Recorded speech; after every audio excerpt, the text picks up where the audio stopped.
Nicola Willis at the moment, doing her best Mother Hubbard impersonation as she prepares for what is her first budget as a finance minister. It seems that the cupboard is bare. It seems that some of the things that, National in particular, promised in the election campaign either aren't possible or they'll need to borrow money in order to achieve them. And that includes the promised tax cuts, which does seem counterintuitive, to borrow money in order to reduce your income, which is essentially what they're looking at. As we will head closer to the budget, going to be a busy Easter for the Finance Minister. Bryce Edwards joins us. Bryce, kia ora, thank you for your time today. Morning, Andrew. I mean, this is a tough time. It's easy to be in opposition and go, gosh, isn't the government terrible? However, shoes on the other foot now. Going to be a challenging one for Nicola Willis. She's proved her mettle so far, but this will be the big challenge, I suppose. Yes, putting together a budget after you've made certain promises about what will be in that budget means that she kind of has to deliver.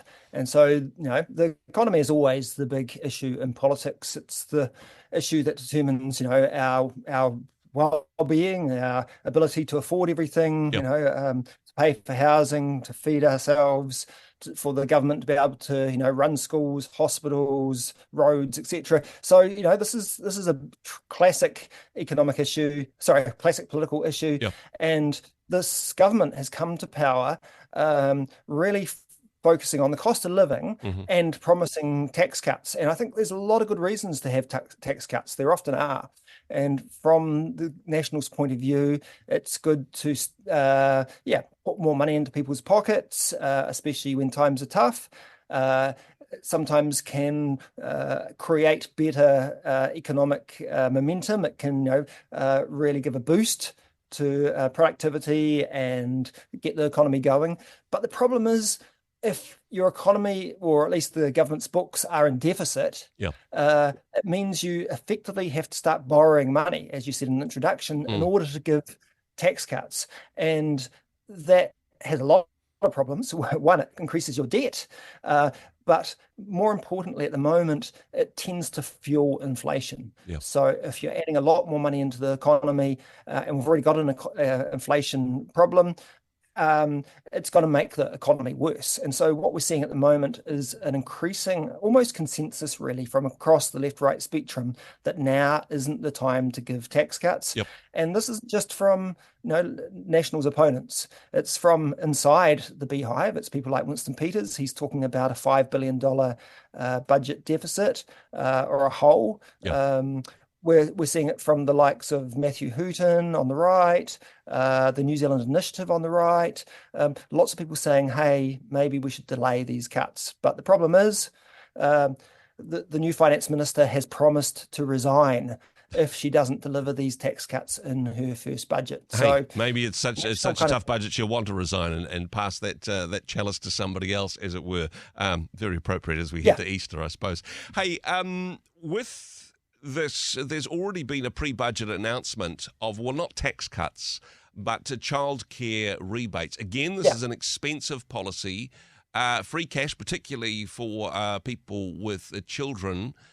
However, this is something which they've signalled early before the budget, saying that people need to perhaps take some time to explore eligibility. What do you make of this? Yeah, I mean, again, this is something that National did promise, and so they're delivering on what has increasingly become a big issue for families. For those that have children under the age of 5, it's hard to have two or even one parent in employment and then have to deal with those young children.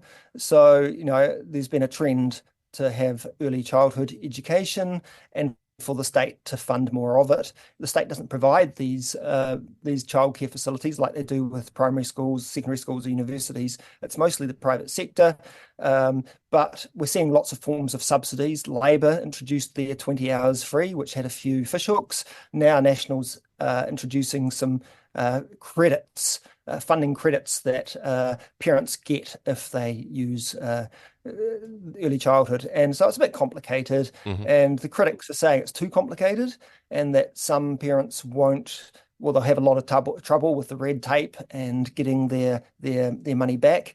But it really does show that, yeah, there is a bit of a consensus between Labour and National about making childcare for young people affordable. Now, I mean, as you said, it's complicated. I think you need to reapply every 6 months. It's means tested, so only those people with accounting degrees can figure out how to apply for it. And if you've got an accounting degree, you probably won't qualify because of the means testing, which is, some irony there.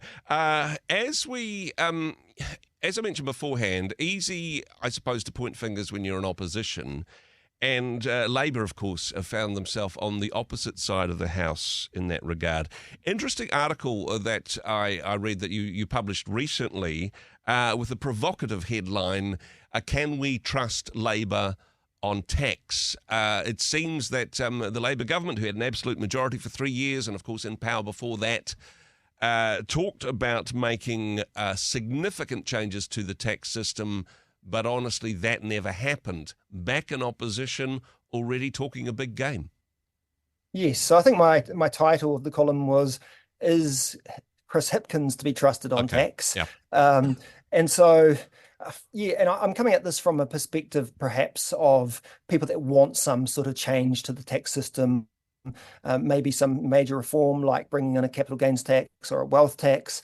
And Labour has promised this in the past, and they've talked a lot about how the tax system's broken, and we've seen a lot more of that in the last week with both Grant Robertson in his valedictory speech in Parliament talk about how we need some sort of wealth tax. Chris Hipkins gave his State of the Nation speech on Sunday and again said he wanted to encourage a public debate on this. And to me, it just was a bit galling that they're coming out with these suggestions after they've left power. They've just had 6 years in government where they had created an expectation that they would reform tax, and they had 3 years when they had a majority and could push through anything they wanted. Grant Robertson, of course, it's particularly ironic given that he had the opportunity to, he didn't, and now that he doesn't have the opportunity to, he thinks that it's a good idea. The Chris Hipkins one, though, particularly interesting because he really pushed back on the idea when he was Prime Minister. Would it be fair to say there's certain factions within the Labour Party that are nudging him in this direction, perhaps not a direction he would tend to go were it not for that? That's absolutely the case. So people are wondering why he's flip-flopping, because he vetoed such taxes when he was Prime Minister. Now he's saying, let's have a big debate about it, and I welcome having such taxes. And what really is happening here is there's a lot of people in and around the Labour Party who are quite unhappy with their last government and their current party for not doing this. They think that's kind of the big, the nirvana. This is what a Labour Party is for, is to redistribute and eat create the rich and free money to the poor. That's I mean, it's a generalisation. Yeah, exactly. And so they're now organising a lot more within the Labour Party to try and push the party to adopt this. And so Chris Hipkins has, as politicians do, they have, he's detected the way the wind's blowing and realised, if I want to remain being leader, I'm actually going to have to be part of this move towards tax reform, and I have to sort of champion it, even though I've been an opponent of it. So it is really quite opportunistic. Duplicity is never a good look for a politician, although honestly we've seen a bit of it over the years, haven't we? Yeah, but it's not that unusual. This particular situation, though, I mean, you make a great point. If he wants to remain as leader of the Labour Party, because David Parker in particular is a name that comes to mind, somebody who strongly advocated for that, who stepped down from his portfolio because it was blocked by Chris Hipkins. He's waiting in the wings. There's possibly some people that would take his side on this one. Is he potentially the next leader of the Labour Party, in your opinion? Oh, that's a great question, and I don't have any kind of inside information on that, but certainly he would be my pick if there was a groundswell to replace Hipkins and to put in someone that's genuinely in favour of more radical reform. He would be the one. The problem is he really is one of the old guard. He's been in there for a long time, and for a number of years there's been rumours that he's going to retire, Mm-hmm. and so there's a feeling that he's on his way out. So maybe this would give him some kind of rejuvenation or reason to have a comeback. But and I guess he's favoured in a sense that there isn't a lot of young, new, fresh talent Exactly. that are obvious leaders at the moment in Labour. One of the advantages of being the old guard is it's a name that you recognise. It's a face that you've Oh, seen on yeah. the news beforehand. And honestly, this is, I think, a key point. The appointments to shadow portfolios for finance and for any financial area essentially in the Labour Party aren't David Parker. They're people that, most people have never heard of. This was obviously Yes. intentional from Chris Hipkins. Is he looking over his shoulder in that regard? Oh, I think absolutely. Often when leaders make appointments and give portfolios out, they're trying to find the best people to, help the party do the best job. But sometimes they're trying to, shore up their own support and Mhm. judge and keep away challenges. And I think that's pretty clear what's happened here. David Parker used to be the Minister of Revenue. Yep. He's not allowed to have that portfolio now. He's a lot of people would have picked him to replace Grant Robertson as finance spokesperson, but again, David Parker gave that to Barbara Edmonds instead. Yep. And he gave foreign affairs to David Parker, which I'm sure David Parker, is qualified for Keep him and busy. happy Yep. to do that role, but it's not anywhere near taxation, which is what his real passion is. Yeah, so interesting to see what unfolds with that, and honestly, that would be my prediction. If anything, David Parker Yeah. Oh, leading the that's a good Labour bet. Party into the next election with a clear policy on tax, what's in and what's out. We will know going into the next election what that's going to be, which I'm sure will make for a fun election, Bryce.